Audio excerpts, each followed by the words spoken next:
एक झिलपुर का नाम का गांव था। उस गांव में एक रामू नाम का एक गरीब किसान रहा करता था और उसके परिवार में उसका एक ज्ञानी नाम का बेटा था और राधा नाम की पत्नी। वह लोग बहुत गरीब थे। वह लोग अपना गुजारा खेती पाती करके चलाता था। क्या बात है ज्ञानी। आज दोपहर की छांव में भी तुम्हारा चेहरा कुम्हलाया हुआ है। सूरज की गर्मी खेत को तपा रही है, लेकिन तुम्हारा मन किस सोच में तप रहा है? कुछ नहीं पिताजी, बस ऐसे ही। तुम मुझसे बात छुपाओगे? बाप हूं तुम्हारा, चेहरे की शिकन पढ़ लेता हूं। बताओ, क्या बात है? पिताजी, आज सुबह जब मैं स्कूल जा रहा था तो लाला धनीराम जी की गाड़ी मेरे पास से गुजरी। उनके बेटे रोहन ने नए चमचमाते जूते पहने थे। उसने कार का शीशा नीचे किया और मुझ पर हंसते हुए कहा, ए भिखारी के बेटे, साइड हट। पिताजी, क्या हम सचमुच भिखारी हैं? हम इतनी मेहनत करते हैं, फिर भी हमारे पास एक जोड़ी अच्छे जूते क्यों नहीं हैं? ज्ञानी शब्द तीर की तरह होते हैं। अगर उन्हें दिल पर ले लोगे तो घाव कर देंगे। रोहन ने जो कहा वह उसकी समझ थी, लेकिन तुम तो समझदार हो। क्या तुम्हें लगता है कि जो इंसान पसीना बहाकर अनाज उगाता है, जो पूरे देश का पेट भरता है, वह भिखारी हो सकता है? नहीं पिताजी, भिखारी तो वह होता है जो हाथ फैलाता है। आप तो अपनी मेहनत से कमाते हैं, लेकिन फिर हमारे पास पैसा क्यों नहीं टिकता? माँ हर महीने बीमार होती है तो दवा के पैसे नहीं होते। मुझे अपनी फटी किताब सिलनी पड़ती है।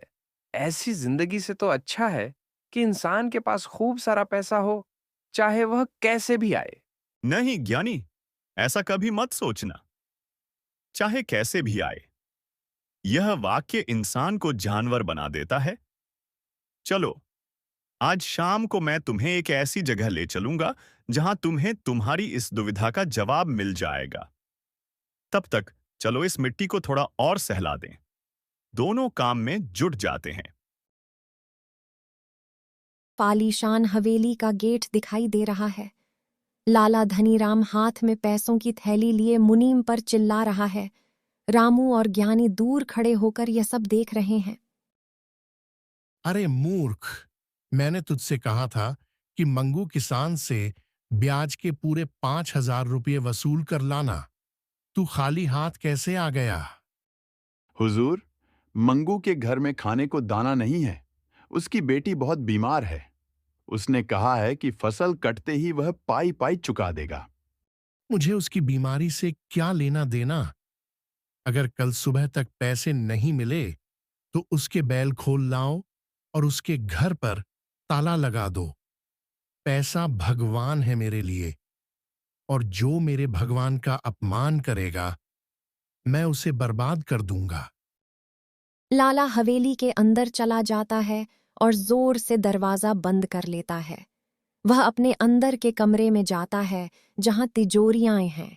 वह सोने चांदी को देखता है, लेकिन उसके चेहरे पर भयानक तनाव और डर है। तिजोरी का ताला ठीक तो है ना? कहीं रात को कोई चोर ना आ जाए। रोहन के पैर में दर्द है। शहर के बड़े डॉक्टर को दिखाया पर फायदा नहीं हुआ। इतनी दौलत का क्या फायदा अगर चैन की सांस न मिले? चारों तरफ दुश्मन ही दुश्मन है। वह खिड़की दरवाजे बार बार चेक करता है, घबराहट में हाँफने लगता है और अलमारी से नींद की गोली निकाल कर खाता है। बाहर सड़क पर खड़े रामू और ज्ञानी यह सब देख और सुन रहे थे। देखा ज्ञानी, ये हैं लाला धनीराम, गांव के सबसे अमीर आदमी। अब तुम बताओ, क्या तुम्हें यह लाला खुश दिखाई दे रहा है? नहीं पिताजी, उनके पास इतनी बड़ी हवेली है पर उनके चेहरे पर तो सिर्फ गुस्सा और डर था। वे अपनी तिजोरी को ऐसे देख रहे थे जैसे कोई भूत देख रहे हों। और रोहन रोहन के पास नए जूते तो हैं, लेकिन उसके पैरों में कोई ऐसी बीमारी है कि वह चल भी नहीं पाता। बिल्कुल सही पकड़ा बेटा। अब चलो, हमारे महल में चलते हैं। रामू की एक छोटी सी झोपड़ी है। एक लालटेन जल रही है। राधा जमीन पर चटाई बिछा रही है और मिट्टी के बर्तनों में सादा खाना, रोटी और चटनी परस रही है। रामू और ज्ञानी घर लौटते हैं। आ गए आप दोनों? मैं कब से राह देख रही थी। हाथ पैर धो लो, खाना तैयार है। आज खेत की ताजी हरी मिर्च की चटनी और बाजरे की गर्मा गर्म रोटी बनाई है। वाह माँ, खुशबू तो बहुत अच्छी आ रही है। मुझे बहुत तेज भूख लगी है। तीनों जमीन पर बैठ जाते हैं। रामू सबसे पहले रोटी का एक टुकड़ा उठाकर भगवान को याद करता है। हे अन्नदाता, इस भोजन के लिए आपका कोटि कोटि धन्यवाद। हमें ईमानदारी की रोटी देने के लिए शुक्रिया। माँ, आज की रोटी में जो स्वाद था वह शायद लाला जी के 56 भोग में भी नहीं होगा। मेरा पेट भी भर गया और मन भी खुश हो गया। बेटा, जब भोजन ईमानदारी के पसीने से कमाया जाता है तो भगवान उसमें अपना आशीर्वाद मिला देते हैं। वही आशीर्वाद स्वाद बन जाता है। ज्ञानी, अब याद करो लाला धनीराम को। उनके पास पैसों के पहाड़ हैं, लेकिन उनके घर में शांति नहीं है। वे अपनों पर चिल्लाते हैं, दूसरों का हक मारते हैं। और यहां देखो, हमारे पास सिर्फ 2 वक्त की रोटी है, लेकिन हम सब एक साथ बैठकर मुस्कुरा रहे हैं। अब तुम ही फैसला करो, अनोखा धन किसके पास है? पिताजी, अनोखा धन हमारे पास है। ये सुकून, ये माँ का प्यार और आपकी ये बातें। लाला जी तो बहुत गरीब हैं। उनके पास तो सिर्फ पैसा है। ज्ञानी गहरी और सुकून की नींद सो जाता है। पृष्ठभूमि में बांसुरी का शांत संगीत बजता है। रामू और राधा उसे देखकर मुस्कुराते हैं और लालटेन बुझा देते हैं। सुबह का समय, पक्षियों के चहकने की आवाज, सूर्योदय हो रहा है। रामू और ज्ञानी फिर से खेत पर हैं। ज्ञानी के चेहरे पर एक नई ऊर्जा और समझदारी है। शुभ प्रभात पिताजी।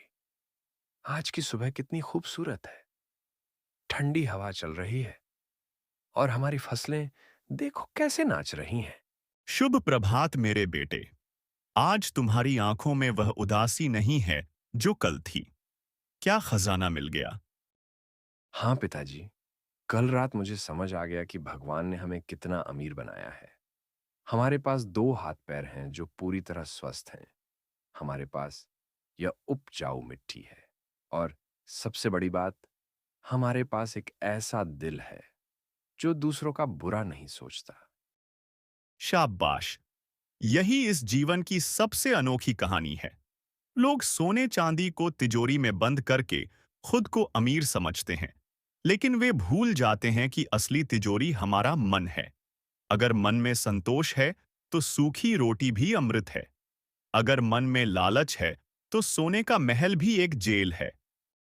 पिताजी, अब से मैं कभी अपनी गरीबी पर नहीं रहूंगा। मैं खूब पढ़ूंगा, आपकी तरह मेहनत करूंगा और बड़ा होकर एक ऐसा इंसान बनूंगा जो पैसों से नहीं, अपने कर्मों से अमीर हो। मुझे तुम पर गर्व है बेटा। तुम्हारी यह सोच ही मेरी जिंदगी की सबसे बड़ी कमाई है। चलो, अब काम शुरू करें, क्योंकि हमारी यह मिट्टी हमारा इंतजार कर रही है। दोनों मुस्कुराते हुए अपने काम में लग जाते हैं।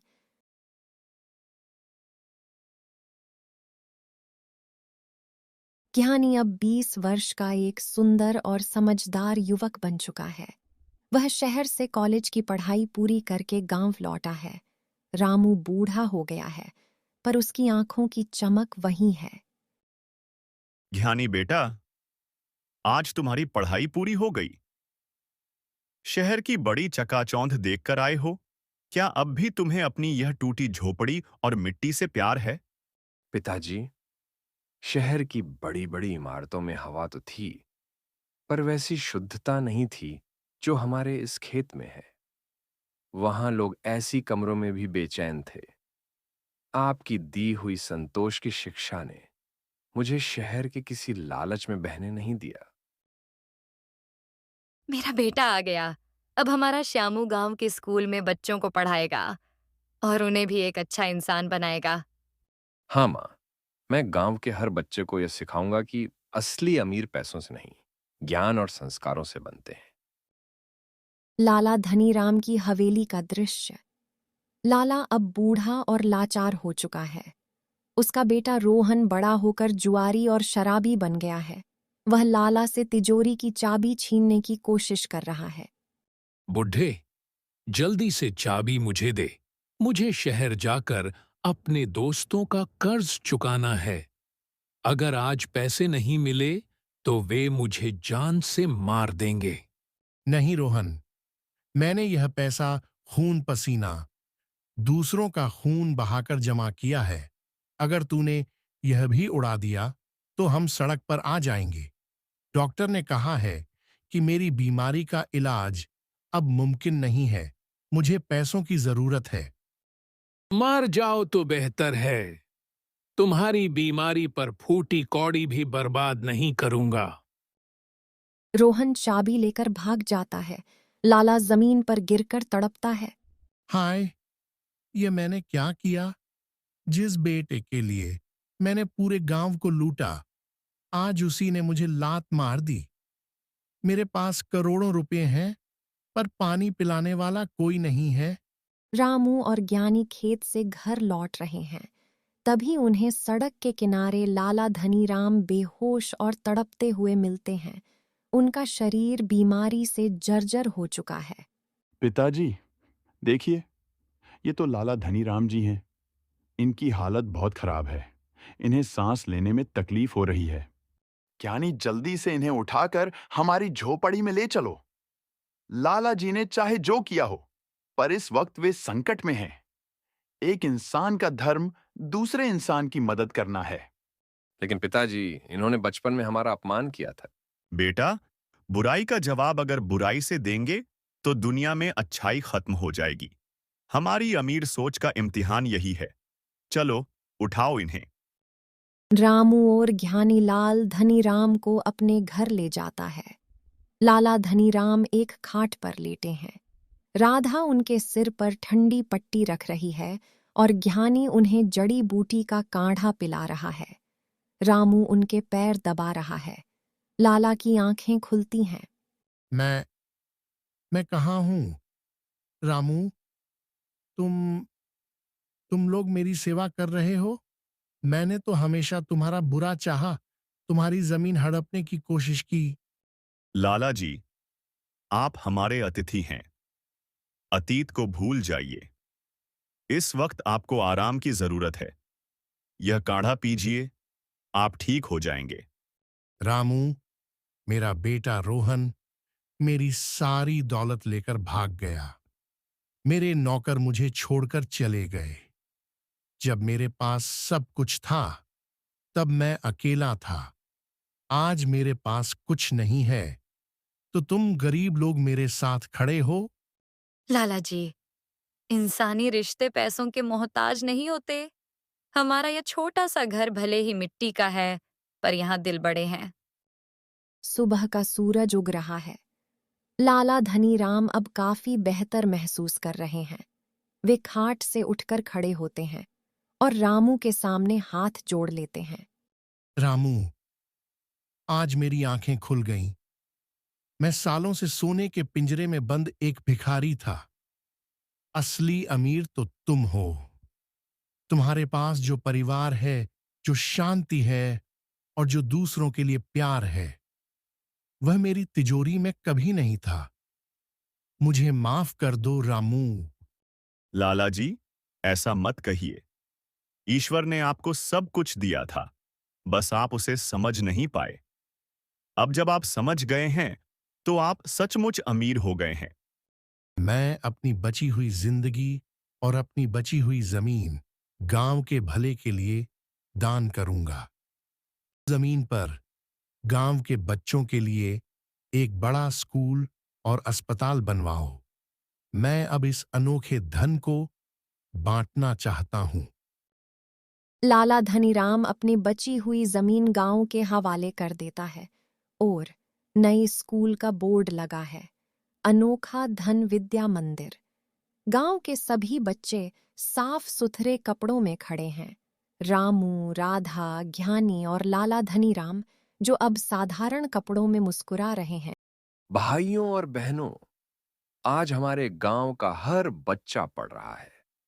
लाला जी के सहयोग से आज हमारा गांव खुशहाल है। और इस खुशहाली का पाठ मुझे इस गरीब दिखने वाले लेकिन दिल से शहंशाह किसान रामू ने सिखाया। तो दोस्तों, हमारी कहानी यहाँ समाप्त होती है, लेकिन यह सीख हमेशा याद रखिएगा